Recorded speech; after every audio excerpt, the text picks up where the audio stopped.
Who's a player that was great but get completely overlooked? I'm going to go with Tony Parker. I'm going with Tony Parker. Tony Parker was a great point guard and arguably the best point guard in the game some years. But in the attempt to exalt Tim Duncan and put him in rooms he don't belong in, we've completely forgot about this guy. Not only was Tony Parker better than Tim Duncan some games, he was better than Tim Duncan some series, some final series, some seasons. Tony Parker was better than Tim Duncan some seasons. It was some seasons that Tony Parker was the #1 scoring option on the Spurs. You don't believe me? Look, 18, 18, 18, 22, 16, 17, 18, 20. Bro was out here balling. 08, 09, he averaged 22. Duncan averaged 19. So let's not forget about Tony Parker. Without Tony Parker, Spurs don't have all them rings.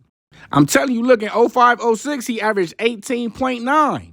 Tim Duncan averaged 18.6.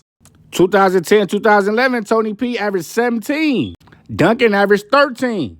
I ain't saying the game is all about scoring. That's why I ain't saying Tony Parker better than Tim Duncan. But offensively, Tony Parker was carrying more of the load sometimes. I know in the last 6 or 7 years, the media been trying to push Tim Duncan as one of the best players of all time. And the only reason Spurs got them championships is because Tim Duncan was so great. We all know the real purpose of that is to diminish Kobe. Saying Kobe wasn't the best in the generation, it was Tim Duncan. When all real hoop fans know, at the time they were both playing, nobody was saying Tim Duncan was better than Kobe. And that's because Tim Duncan had a great team. And sometimes it wasn't Tony Parker or Tim Duncan that was the best player on the Spurs. Sometimes it was Ginobili.